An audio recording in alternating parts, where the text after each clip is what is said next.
Dans son document de notification des charges DNC modifié, la procureure de la CPI, Mme Fatou Bensouda, déclare que le président Laurent Gbagbo a mis en place une stratégie pour se maintenir au pouvoir malgré l'implication des Nations Unies et de la communauté internationale dans la résolution de la crise ivoirienne. Alors, pour bien comprendre l'objectif de la procureure de la CPI et ses allégations, nous avons fait appel à un consultant. Il s'agit de M. Arsène Dogba. Il est politologue. Alors, M. Dogba, pour la bonne compréhension de la suite de notre entretien, est-ce que vous pouvez nous donner une idée exacte du pouvoir qu'exerçait le président Laurent Gbagbo? Dans le document de notification de charge que Fatou Bensouda, procureur de la CPI, a déposé auprès des juges de la Chambre préliminaire 1, il est écrit que pour se maintenir au pouvoir, le président Gbagbo a manœuvré malgré l'implication de la communauté internationale. Je crois qu'il est utile, à ce stade de notre entrevue, de relever une chose assez importante pour la compréhension des téléspectateurs qui nous font l'amitié de regarder cette émission. Et cette chose, c'est le pouvoir dont il est question. Alors, de quel pouvoir disposait le président Gbagbo au moment de la commission de ces crimes? Puisque pouvoir revient ici comme la cause essentielle des crimes allégués. Donc il faut définir ce pouvoir pour permettre à chacun de nous de comprendre. On se rappelle bien que dans la recherche de la paix, les autorités ivoiriennes se sont retrouvées à Marcoussis, à l'INAS Marcoussis et à Kléber en France pour trouver un compromis et trouver la paix pour la suite du développement de la Côte d'Ivoire. À Marcoussis, alors qu'on s'entendait à voir la primauté du droit sur les crimes commis par les rebelles d'Alassane Ouattara, Marcoussis et Kléber ont été un rendez-vous, une occasion pour la communauté internationale pour prendre le pouvoir d'une manière ou d'une autre au président Gbagbo. À Marcoussis donc, le président Gbagbo avait donc la charge, la responsabilité de mettre en place, de dissoudre son gouvernement dans un premier temps, nommer un premier ministre qui, à son tour, devait mettre en place un gouvernement d'union nationale. Et c'est ce gouvernement d'union nationale, selon les dispositions de l'accord de Marcoussis, qui devait donc appliquer aussi un programme de gouvernement. Donc le président Gbagbo devait mettre à l'écart aussi, au-delà de nommer un premier ministre et mettre en place, qui devrait ensuite mettre en place un gouvernement, le président Gbagbo devait donc renoncer au programme de gouvernement sur la base duquel il a été élu en 2000. Il a donc fait sa part en nommant un premier ministre qui, lui, en son tour, a mis en place un gouvernement dans lequel devaient siéger des rebelles.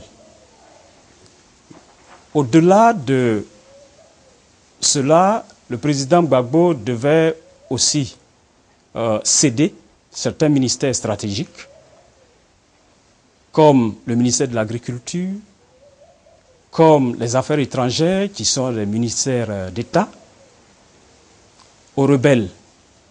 Alors quand vous vous retrouvez dans une situation où le ministère des Affaires étrangères est géré par un opposant, et vous n'avez pas la possibilité donc de contrôler les relations entre l'État dont vous êtes supposé avoir la charge et les autres États du monde, quand votre opposant dirige le ministère de l'Agriculture, et on sait qu'en Côte d'Ivoire, l'agriculture est le pilier de l'économie ivoirienne, on vous prive donc de la gestion de l'économie de votre pays.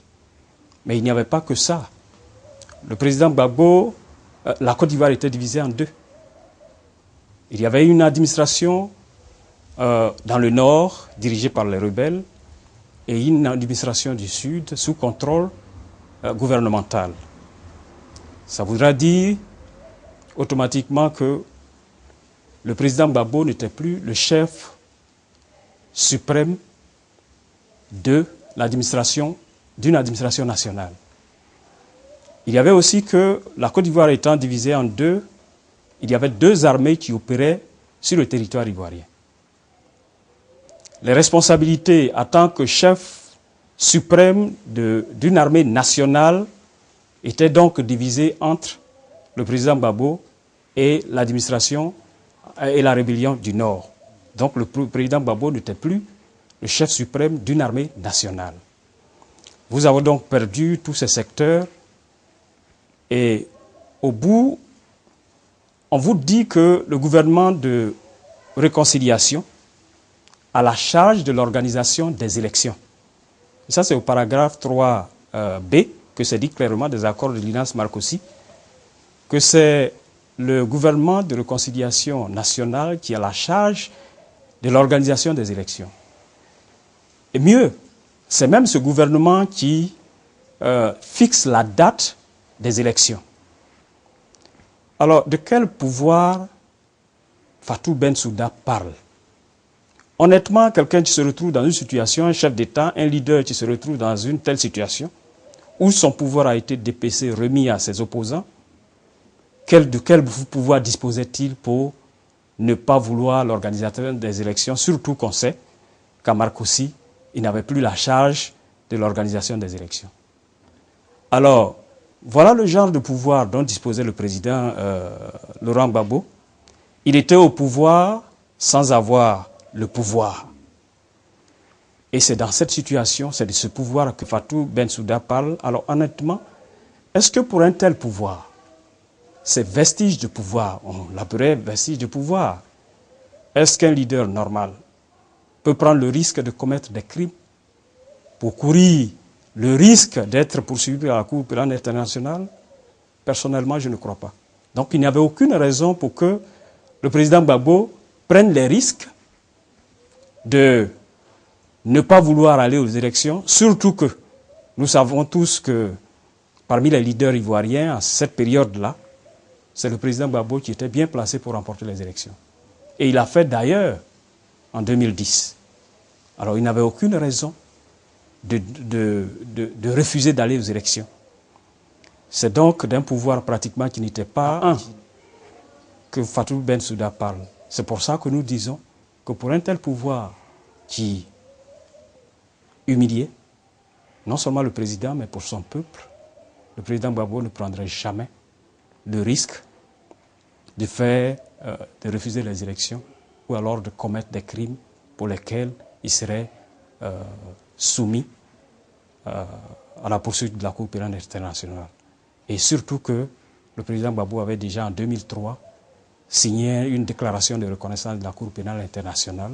Il n'avait aucune raison de prendre le risque de faire cela.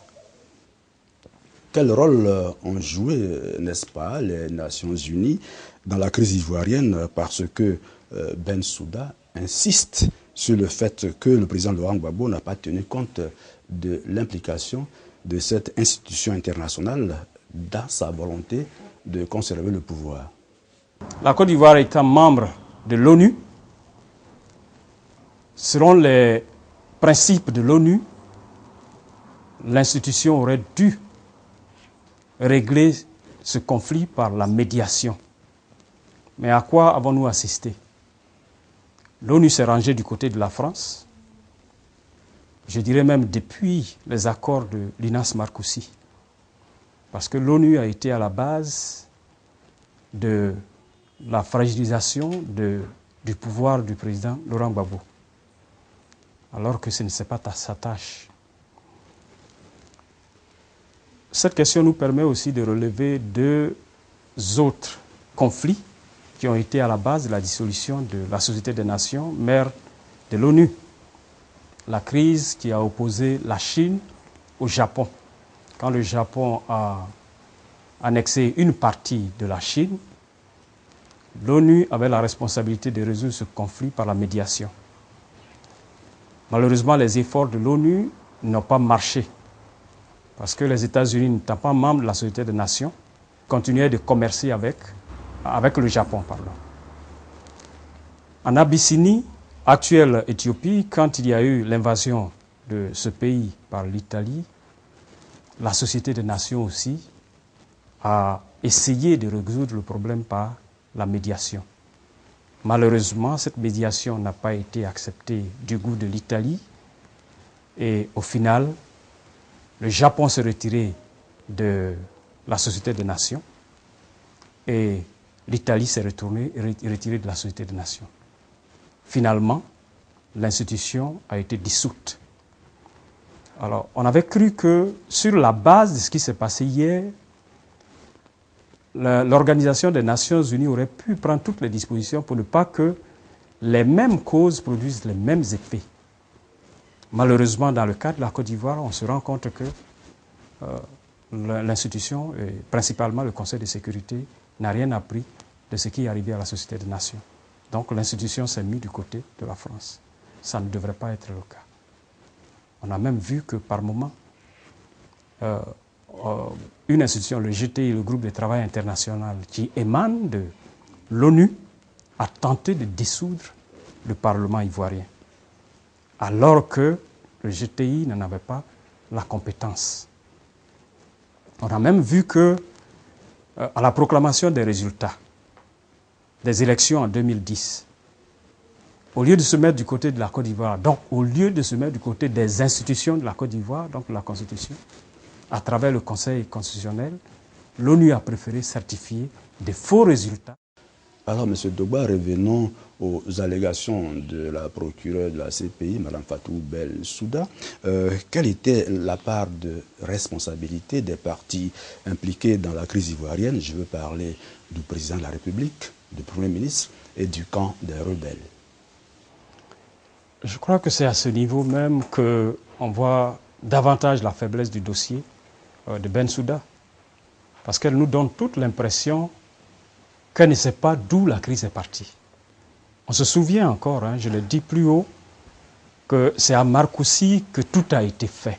Et à Marcoussis, toutes les responsabilités ont été dégagées. Chacun a été... on a demandé à chacun de faire sa part. Le président de la République, le président Laurent Gbagbo, devait choisir un Premier ministre qui, à son tour, devait mettre en place un gouvernement. Le président Gbagbo avait à céder certains secteurs ministères assez stratégiques, comme voilà, des ministères de souveraineté, et puis des ministères aussi stratégiques. Donc, souveraineté, le ministère des Affaires étrangères. On lui avait même demandé de céder le ministère de la Défense et de la Sécurité. Ça a été le manifestant, le refus des Ivoiriens de voir la situation de cette façon-là, de permettre, en fait, de donner cette responsabilité aux rebelles, qui a fait que, dans les faits, le ministère de la Défense et de la Sécurité sont revenus au président Gbagbo. Sinon, dans la logique, dans les faits, dans les accords de l'Alliance Marcoussis, ces deux ministères assez stratégiques devaient revenir aux rebelles. Il a donc fait sa part en acceptant de dissoudre son gouvernement, en mettant en place, en nommant un Premier ministre, et dans le même temps, en mettant en veilleuse un programme de gouvernement sur lequel il était élu. Le Premier ministre qui a été nommé avec son gouvernement avait donc la charge d'organiser les élections, de démobiliser, encaserner, désarmer et démobiliser les partis en présence. Ils ont même dit les belligérants, c'est-à-dire et les rebelles et l'armée régulière. Ça, c'était la responsabilité. Et au bout, ce qui nous réunit ici, les élections, ça a été dit clairement dans le paragraphe 3b des accords de l'Alliance Marcoussis que la responsabilité de l'organisation des élections revenait au gouvernement et donc au Premier ministre. Alors, à partir de là, on ne comprend plus pourquoi Bensouda attribue les responsabilités de part et d'autre. Les rebelles, à leur niveau, devaient donc accepter d'être encasernés, désarmés et démobiliser. Cela permettrait de réunifier le pays et créer donc les conditions du recensement électoral que, entre-temps, la rébellion demandait. Cela n'a pas été fait. Donc voilà un peu les responsabilités de chaque parti. Le président Gbagbo avait donc la responsabilité de nommer un premier ministre, ce qu'il a fait, dissoudre son propre gouvernement et accepter de rentrer dans un nouveau gouvernement. Il l'a fait. Il devait mettre en veilleuse son programme de gouvernement au profit d'un programme de gouvernement établi à Marcoussis. Il a accepté ça. La responsabilité de l'organisation des élections revenait exclusivement au nouveau gouvernement, au Premier ministre, au nouveau gouvernement et à la commission électorale. Gbagbo n'avait donc pas la responsabilité d'organiser les élections. Les rebelles qui devaient désarmer, qui devaient être encasernés et être démobilisés, ont refusé, ils n'ont pas désarmé, ils n'ont pas accepté d'être encasernés et la situation est restée à l'état. Le pays, naturellement, le pays est resté coupé en deux. Quelle était donc la nature des obstacles qui empêchaient l'organisation de l'élection présidentielle en Côte d'Ivoire? La nature était essentiellement, disons, constitutionnelle et puis politique. Constitutionnelle parce que l'article 48 de la Constitution ivoirienne dit qu'en cas de catastrophe naturelle ou provoquée, l'organisation des élections n'est pas possible en Côte d'Ivoire. Or, nous savons que depuis le 19 septembre 2002, la Côte d'Ivoire est coupée en deux. Et nous savons aussi que les rebelles, tout au long de la crise, ont refusé de désarmer. Donc, constitutionnellement, ce n'était pas possible que les élections se déroulent. L'autre aspect, c'était plus politique. Ça veut dire que la partie politique, la branche politique de la rébellion devait accepter que les rebelles désarment pour permettre la réunification du pays. Or, cela n'a pas été fait. Donc, on ne peut pas accuser là le président Gbagbo. Pour aller plus loin et pour respecter la date constitutionnelle qui était le 28 octobre 2005, le président Laurent Gbagbo a fait une proposition. Il a demandé que les listes électorales utilisées en 2000 et qui lui ont permis de gagner les élections de 2000 et qui ont aussi permis au parti de Alassane Ouattara de gagner les élections locales en 2001 soient utilisées. Ça aurait permis de gagner du temps, mais sa proposition a été refusée par les rebelles, qui ont à la place voulu qu'il y ait un recensement général de la population, qu'on mette en place un nouveau fichier électoral pour que les élections se déroulent. Or, on ne peut pas arriver à ce stade quand on n'a pas désarmé, quand on n'a pas créé les conditions de sécurité pour que l'opération se déroule au niveau national, quand on n'a pas accepté de réunifier le pays et que l'autorité de l'État s'étale sur l'ensemble du territoire national. Donc, la faute ne revenait pas au président Gbagbo, c'était plutôt aux rebelles qui ont refusé politiquement, la branche rebelle qui a refusé qu'il y ait un désarmement pour que les opérations qui peuvent conduire à l'organisation des élections se tiennent. Monsieur Douba, concernant la mise en place du plan commun par Laurent Gbagbo pour éliminer ses adversaires politiques et leurs partisans, qu'est-ce que vous pouvez dire de cette allégation? On nous dit dans le DNC amendé que le président Gbagbo a utilisé, a manœuvré pour ne pas aller aux élections. Mais dans le même temps, on dit qu'il a mis en place un plan commun pour neutraliser son adversaire. Et ça a été précisé à Alassane Ouattara, ses proches et ses partisans. Et dans le même DNC, on nous dit, Bensouda nous dit que la volonté de conserver le pouvoir qui animait le président Gbagbo était déjà là dès son élection. Dès qu'il a été élu en 2000, il avait la volonté de conserver le pouvoir par tous les moyens, y compris par la force létale. Alors la question qu'on se pose, quelqu'un qui avait la volonté de conserver le pouvoir, pourquoi a-t-il mis assez de temps? 10 ans. Parce que dans le même DNC, on nous dit qu'il a attendu après la première partie, le premier tour des élections, pour qu'ils mettent en exécution ce plan. Alors, le président Gbagbo qui a été attaqué, le régime a été attaqué plusieurs fois même d'ailleurs avant le 19 septembre 2002. Alors pourquoi n'a-t-il pas mis en exécution son plan commun pour neutraliser au plus tôt son adversaire Alassane Ouattara et tout autre adversaire? Et il a attendu jusqu'à 10 ans qu'il soit attaqué et qu'il y ait des négociations et qu'il cède même une partie de son pouvoir pour qu'enfin, au moment où il n'a plus de pouvoir et qu'il est juste à la tête de l'État, juste comme ça, c'est en ce moment-là qu'il décide de mettre en application un plan qu'il aurait dû mettre en application depuis son élection. Donc, ça fragilise l'argument de la mise en place du plan commun. Et on nous dit aussi qu'il n'avait pas que l'intention de neutraliser son adversaire, mais il avait l'intention de neutraliser ses proches et les partisans. Alors, l'autre question qui nous revient, en menant toutes ces actions, neutraliser un adversaire, ajouter à cet adversaire ses proches et des partisans, alors qu'on avait déjà signé une déclaration de reconnaissance de la compétence de la CPI dans ce qui s'est passé le 19 septembre 2002. Alors, y a-t-il une logique? Est-ce qu'il y a une logique pour quelqu'un qui a déjà pris des dispositions pour dire voilà les dispositions qu'on prend pour quelqu'un qui a posé un tel acte et lui-même qui a accepté de prendre ces dispositions se met contre la loi? Gbagbo avait-il la capacité de s'investir lui-même d'une immunité qui pouvait l'amener à ne pas être poursuivi par la Cour internationale? Je crois que non. Et nous savons tous que Gbagbo avait toute la mesure de la situation en signant cette déclaration. Il savait en quoi il s'engageait en signant la déclaration. Il savait en quoi il engageait son pays en signant cette déclaration.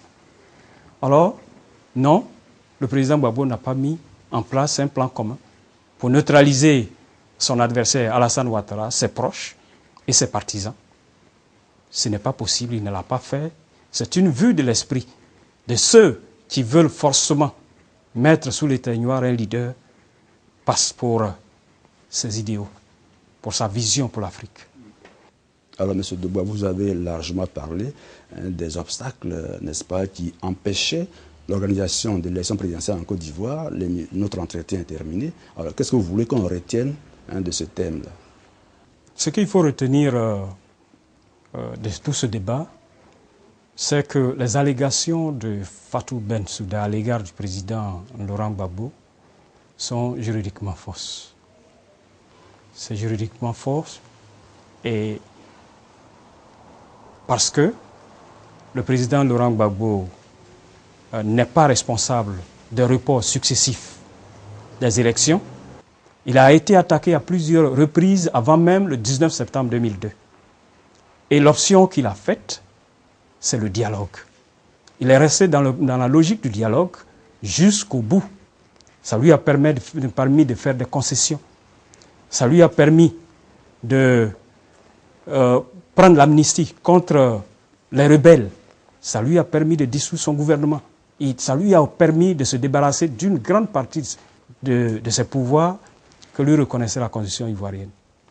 Donc, il n'y a pas eu de plan commun pour neutraliser Alassane Ouattara, ses proches et ses partisans.